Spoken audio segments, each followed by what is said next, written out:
Olá pessoal, tudo bem? Meu nome é Samuel Dalelast, sou médico e esse é o nosso espaço aqui no YouTube para discutirmos temas relacionados à saúde, bem-estar e qualidade de vida. Bom, o tema de hoje que eu trouxe para a nossa videoaula da sexta-feira é algo que tem ficado cada vez mais recorrente dentro do meu consultório e aí quando eu vejo que tem alguma coisa que pode ser de interesse geral, obviamente eu trago aqui para vocês e hoje nós vamos falar então sobre a síndrome Ásia, que é uma síndrome que começou a ficar muito conhecida lá na Ásia, por isso que leva esse nome, não, mentira, brincadeira.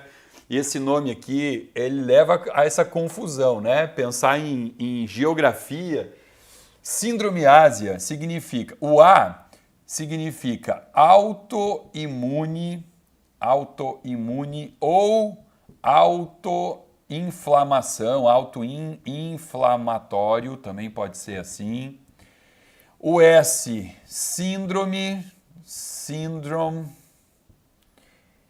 induced by, e o A aqui, adjuvantes.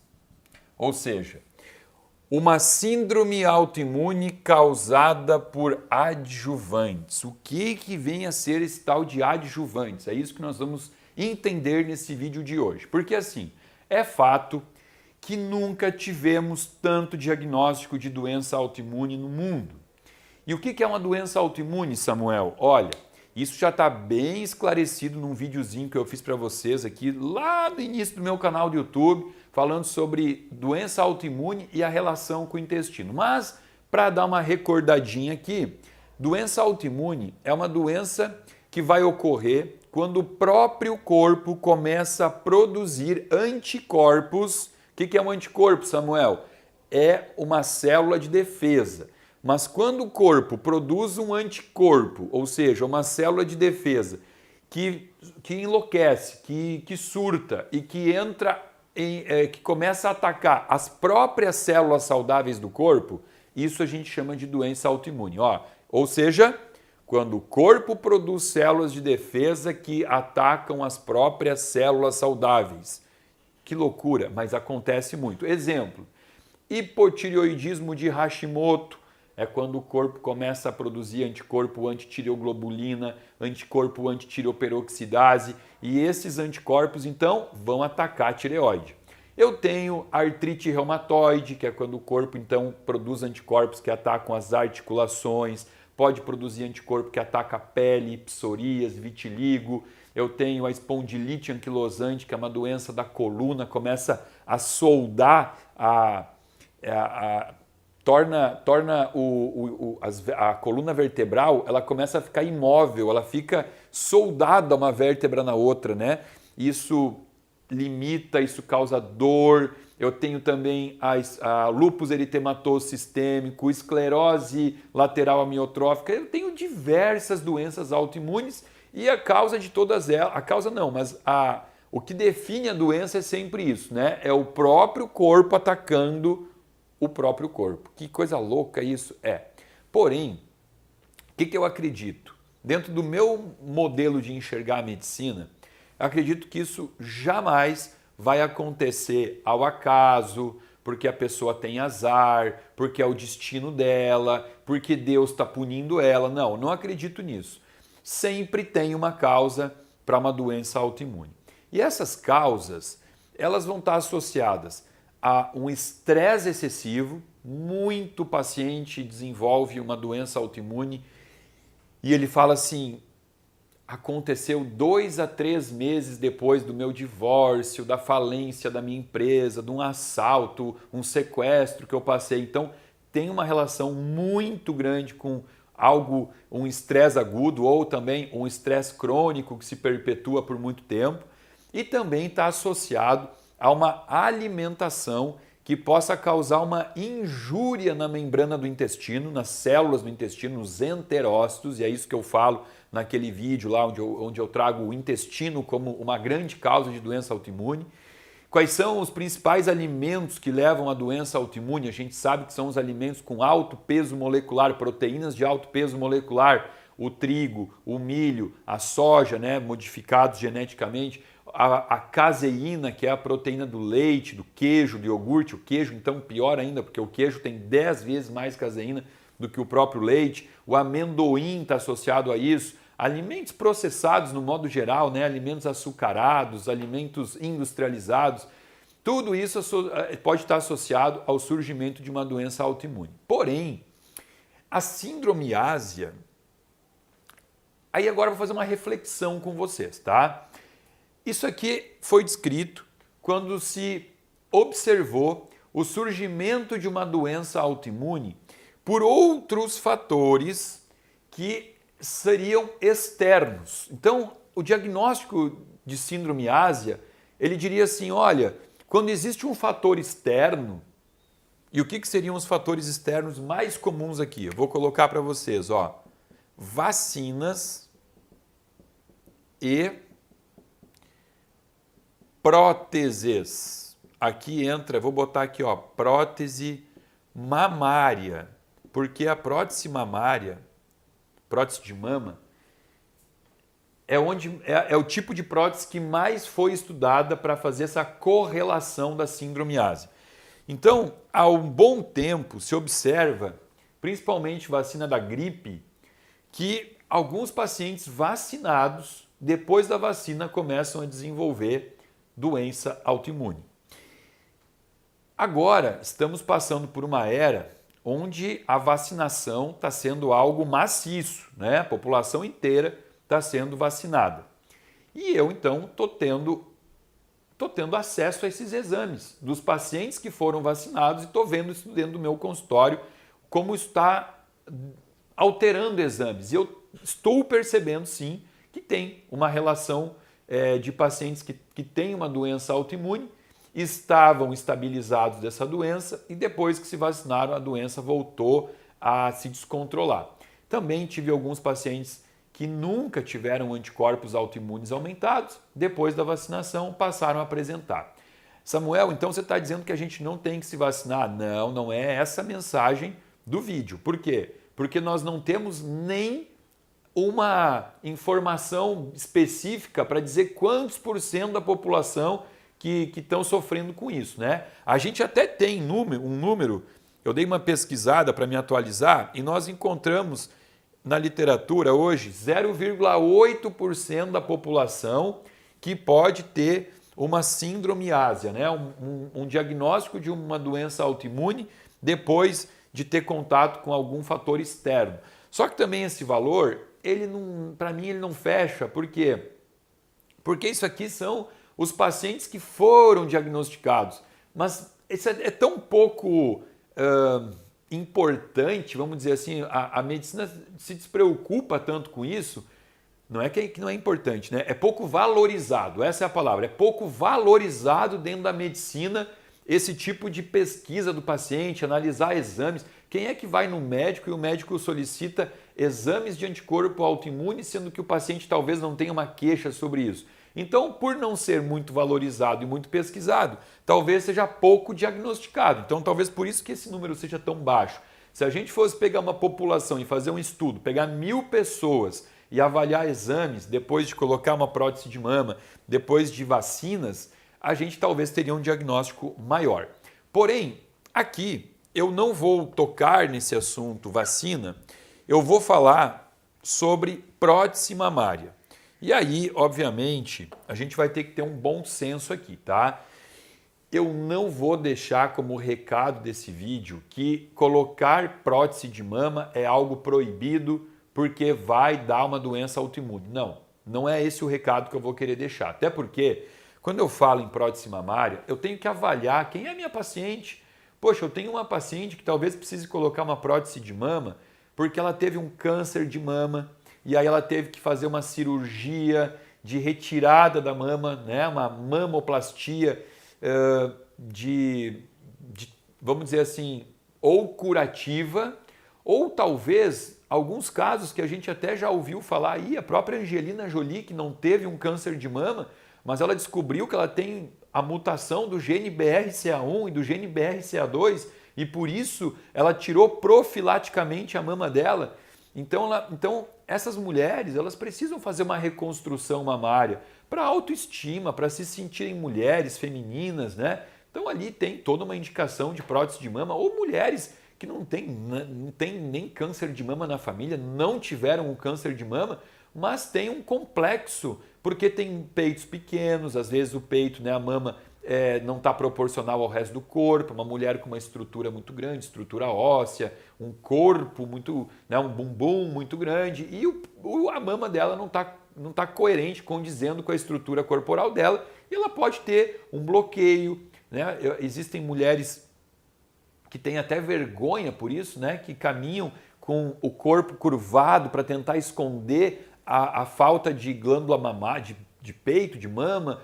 Então a gente tem que sempre entrar num contexto que vai muito além da estética, né? A gente tem que valorizar questões associadas a se sentir bem, a se sentir bonita, né? Não é só vaidade. Agora, a gente sabe que isso também se tornou um mercado, né? Por muito tempo, peitos enormes era um sinal de uma beleza, de um corpo lindo, né, perfeito, modelos que cada vez botavam peitos maiores. Isso acabou virando quase que uma doença psiquiátrica, né, uma vigorexia de mulheres que se enxergam no espelho como elas não são, né? Elas têm uma mama muito bonita, mas elas passaram a seguir um padrão de olhar o Instagram, de olhar a rede social, de mulheres que vendem uma imagem um pouco mais exagerada, e isso fez com que um padrão de beleza novo, né, no mundo se tornasse ter peitos grandes. Então, houve sim um excesso de colocação de prótese mamária, e esse excesso de colocação de prótese mamária trouxe muitas mulheres desenvolvendo doenças autoimunes. E a síndrome ásia, então, ela foi descrita para trazer um pouco, né, para classificar uma nova doença que traz como principais manifestações do corpo o quê? Vamos lá, vamos listar aqui. Eu vou listar para vocês algumas das manifestações que a gente tem que observar para poder preencher critério de síndrome ásia. Então vamos escrever, porque eu estou escrevendo pouco hoje no quadro, eu gosto de escrever. Na verdade, a classificação da síndrome ásia, ela é dividida em critérios maiores, né, e critérios menores. Eu nem vou ser muito enfático nisso, porque quem tem que diagnosticar uma síndrome ásia é o médico, né, não é o paciente em casa. Mas os critérios maiores, eles vão trazer aqui, ó, mialgia,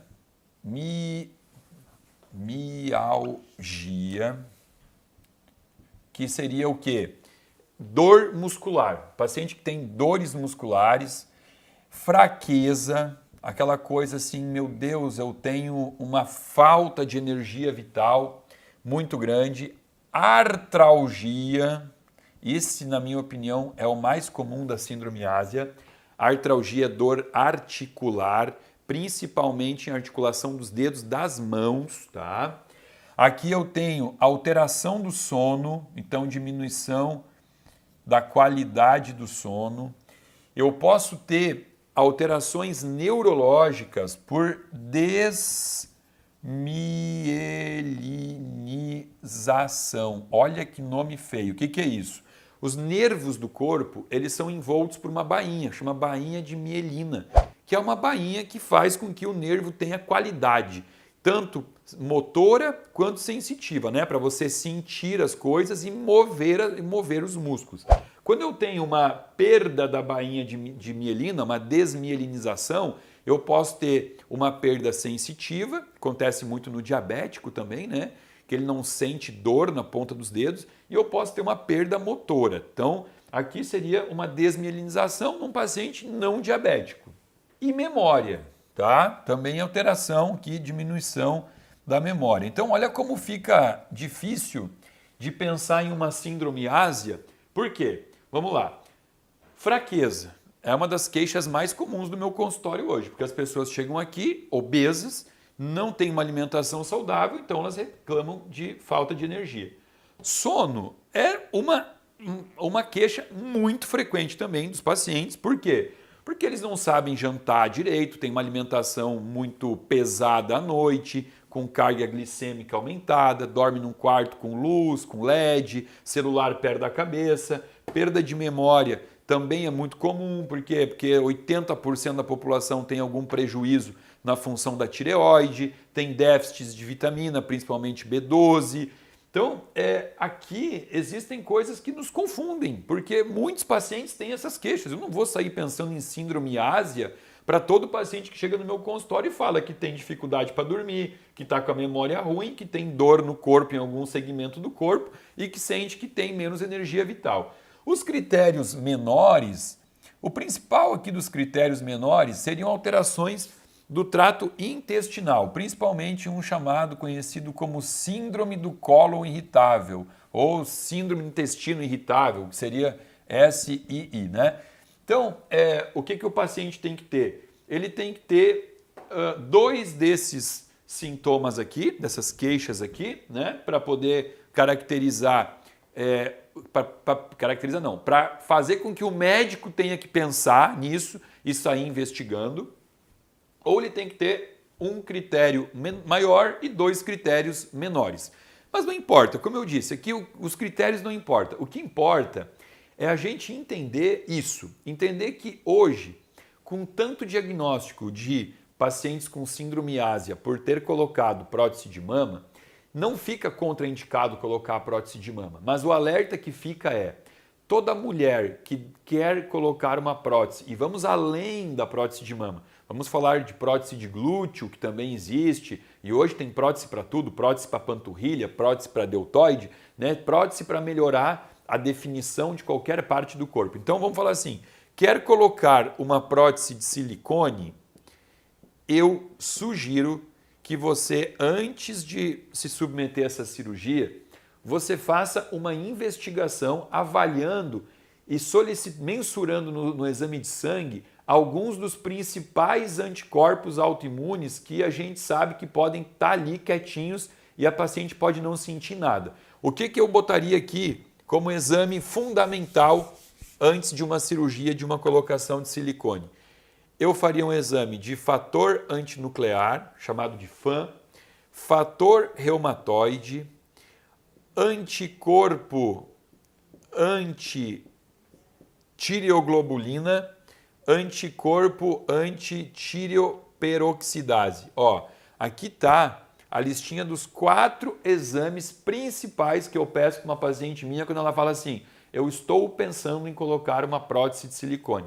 Por quê? Se a paciente tem alguma alteração aqui, eu contraindico, eu proíbo ela. Eu falo: não, a gente não vai colocar a tua prótese agora. Nós vamos tratar o teu intestino, diminuir isso daqui, negativar esses marcadores e aí depois a gente volta a conversar sobre isso. Porque eu tive já algumas pacientes no meu consultório que chegaram aqui com excesso de anticorpo. Eu tenho uma paciente minha que ela chegou com anticorpo anti-TPO que não dava nem para ler, não tinha leitura. O exame falava assim, ó, que estava superior a 1.500, ou seja, sabe-se lá quanto estava, podia estar em 2.000, 3.000.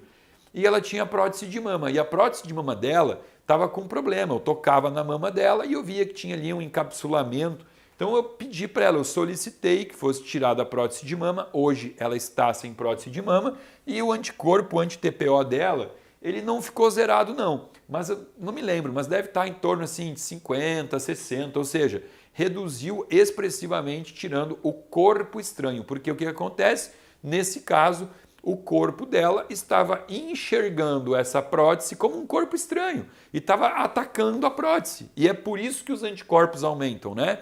Porque quando se inventou o silicone como um possível material a ser colocado dentro do corpo, se fizeram muitos testes e viu que o corpo aceitava o silicone como sendo algo natural, não entendia que era um corpo estranho. E isso acontece com a imensa maioria dos pacientes. Mas vai ter aquele paciente que, por azar, ele vai então, o corpo dele vai começar a enxergar essa prótese como algo que tem que ser expulso do corpo, retirado do corpo. E aí por isso começa a produção desses anticorpos que pode culminar numa doença muito ruim.